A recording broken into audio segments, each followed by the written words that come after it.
Allô, maître Gilles Noir, bonsoir. Oui, bonjour. Bonsoir, Priscille. Comment vous allez, maître? Je vais bien, merci. Merci, j'espère vous aussi. Oui, on va très bien. Je rappelle que vous êtes avocat, j'aime toujours le dire. Les amis, bonjour. J'espère que vous allez bien.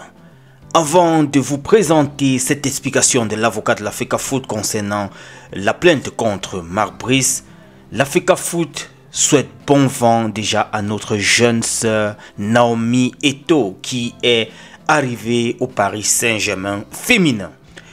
Je vais également partager rapidement ces quelques clichés de Fabrice Olinga qui est déjà en train de se préparer pour le prochain challenge qui va sûrement, quand on le voit déjà en train de s'entraîner, se peaufiner à l'horizon dans les prochains moments. Je dirais ça comme ça parce que rien n'est encore déterminé.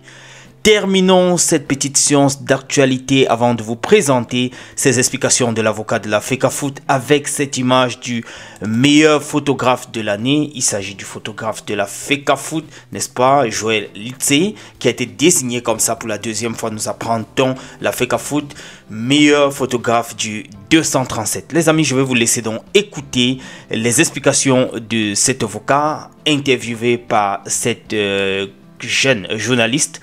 Je vous laisse, bon visionnage, bonne écoute et j'aimerais bien vous lire comme d'habitude dans les commentaires. Vous êtes avocat et vous êtes un homme de Dieu, vous êtes pasteur. Je suis pasteur, serviteur de Jésus-Christ. Je crois d'ailleurs que c'est ce qu'il faudrait bien mettre en avant. Oui. Je me plais bien dans cette casquette ou cette casquette de pasteur. Alors, il faut déjà savoir qu'il n'y a pas de...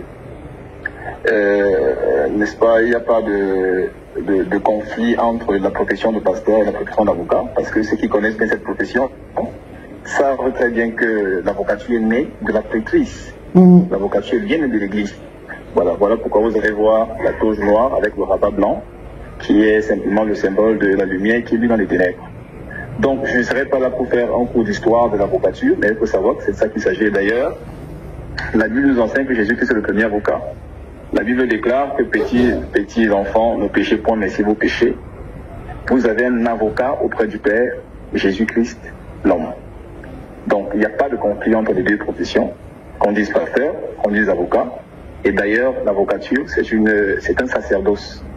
Donc, c'est le commentaire que je tenais à apporter à cette question-là. Voilà. Alors, maître, on ne va pas vous poser la question parce que vous faites partie des avocats constitués qui ont porté plainte à Marc Brice pour tentative d'escroquerie, je crois, et abus de confiance. Je sais qu'il y a le secret professionnel aussi, quant à la démarche, les démarches qui vont suivre. Mais est-ce qu'on peut avoir la mouture de ce qui s'est passé? Alors, en effet, c'est de ça qu'il s'agit. Nous avons été constitués et je crois que je suis à la manœuvre de ce dossier-là. Non pas que je sois seul, parce que en ce qui concerne le contentieux, je suis beaucoup plus proche du contentieux au sein du cabinet. Alors, je ne sais pas si je dois aller, je n'aimerais pas aller au-delà de ce que vous savez déjà, parce que vous savez, nous sommes en procédure. Et la procédure, c'est la stratégie. Nous avons assez communiqué dans notre communiqué de presse. Nous avons donné des éléments que le public, l'opinion nationale et internationale devrait savoir. Et je pense que sur les 4 pages que vous avez lues, vous ne saurez me dire que vous n'aurez pas été satisfait parce que je crois que c'était clair, tout a été clair. Ce qu'il faut retenir, donc en grosso modo, c'est que contrairement aux allégations, contrairement aux propos tout au moins mensongers, que nous avons lu d'un certain communiqué de presse, il s'avère, pas qu'il s'avère, d'ailleurs c'est de ça qu'il s'agit, Monsieur Eboué n'a jamais contacté Monsieur Marc Brice pour lui proposer une quelconque démission pour un intérêt particulier. C'est clair que Monsieur Marc Brice est celui qui a contacté, il a sollicité, du moins de par des preuves irréfutables, je parle bien des preuves irréfutables. Parce que vous voyez, nous sommes un cabinet sérieux. Donc, pour que nous prenions un dossier de cette envergure, aussi délicat que celui-là, il faut que nous prenions vraiment le soin de vérifier, de toiletter pour savoir si c'est une procédure qui peut continuer et si elle continue, nous aurons gain de cause. Donc, sur la base des éléments que nous avons, des preuves vocales, des preuves écrites, je peux vous le dire que justement, c'est M. Marc Brice qui a sollicité notre client pour faire pression à l'État. C'est de ça qu'il s'agit. D'aller faire pression au MINICEP, parce que, disait-il, il accumulait déjà plusieurs mois d'arriérés de salaire. Aussi, il était bien motivé par le contrat qu'il négociait du côté de l'Arabie Saoudite. Ça encore sur la base de leurs échanges. C'est de ça qu'il s'agit, c'est sur la base de leurs échanges. Ce sont des audios, ce sont des écritures qui nous permettent de le dire avec autant d'aisance. Alors voilà comment ça s'est passé. Il était question que M. Eboué mette en place une équipe qui va travailler, qui va relire le contrat et maintenant qui va ressortir la faille qui lui permettait de démissionner sans représailles. Parce que la législation camerounaise prévoit que s'il y a eu résiliation unilatérale d'un contrat de travail, la partie qui a résilié le contrat de manière unilatérale peut être condamnée à payer les dommages d'intérêt à la partie qui a été lésée. Dans le cas d'espèce, s'il n'y a pas une faille qui doit permettre à M. Mac-Brice de démissionner et qu'il venait à démissionner, alors là, il aurait subi des représailles, notamment le versement des dommages d'intérêt au profit de l'État du Cameroun qui est son employeur. C'est dans cette optique qu'il envoie donc, sur la base encore des éléments que nous avons et des preuves irréfutables que notre client, dont notre client dispose, le contrat en question, voyez-vous.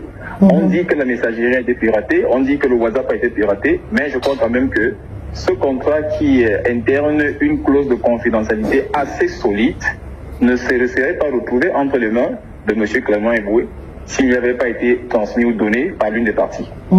Et dans le cas d'espèce, c'est M. Mac-Brice, sur la base des échanges. M. Mac-Brice a bien envoyé, transmis le contrat en question pour que le travail qu'il sollicitait, notamment la relecture du contrat et, n'est-ce pas, la découverte d'une faille qui lui permettait de démissionner sans représailles. Ce qui a été fait. Sauf que ça ne se limitait pas à cela. Il fallait aller plus loin.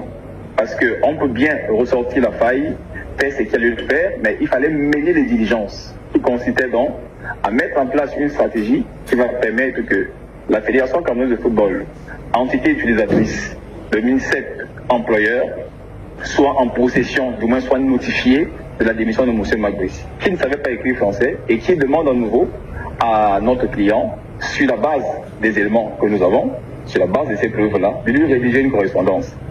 Alors, ils se sont entendus que notre client allait mettre des sous, allait mettre de l'argent et tout ce qu'il fallait pour qu'il se fasse payer. Et que, après qu'il se soit fait payer, également, lui aussi, il va naturellement le rémunérer, parce qu'il faut le dire, ce n'était pas à titre bénévole. C'était des services rendus pour être payés. Ce n'était pas des services à titre bénévole. Et le travail était fait. Effectivement, la Fédération camerounaise a reçu une copie de la démission de M. Mac-Brice et selon les preuves que nous avons aujourd'hui, le MINSEP avait également reçu une correspondance à cet effet. Donc voilà ce qui s'est passé globalement. Heureusement, malheureusement, M. Mac-Brice ayant été payé, décide de rester. Il ne va plus en Arabie Saoudite, comme il le brandissait. Disait-il, il ira dans un club dont je vais taire le nom. Et c'est là-bas qu'il se sentirait plus à l'aise, parce qu'il estimait que c'est du mépris qu'il vienne au Cameroun et qu'il fasse qu'il accumule des arriérés de salaire. Alors, il était question désormais qu'il paye M. Eboué, notre client, après avoir reçu son argent, ce qui n'a pas été le cas. Et curieusement, il est le premier à attaquer. Parce qu'il faut le dire, notre client a gardé silence jusqu'ici. Il est resté calme et tranquille, il n'a rien dit. Il était mieux communicable, parce qu'il tentait de donner la possibilité à M. Mac-Brice de se rattraper. Parce qu'il faut le dire encore, c'est une vieille relation d'à peu près 20 ans. C'était pratiquement des amis à l'époque. Alors le client s'est senti trahi. Trahi à tous les niveaux. Paye-moi mon argent. Ah ok, d'accord, est-ce que tu as Orange Money? Paye-moi mon argent. Finalement, il lui a envoyé un RIP. C'est en ce moment que tout commence. Il tourne, il monte, il descend, mais d'accord, il n'y a pas de problème. Tu as dit que tu ne démissionnes pas, il n'y a pas de souci, mais paye-moi mon argent, je veux que tu me payes pour le travail que j'ai fait. Et curieusement, quelques jours après, c'est un communiqué qu'on nous prend sur Internet, où la description renvoie clairement à notre client. Il, vous savez bien, est un agent de match FIFA. C'est une personnalité publique, le temps du football, dont son image est ternie.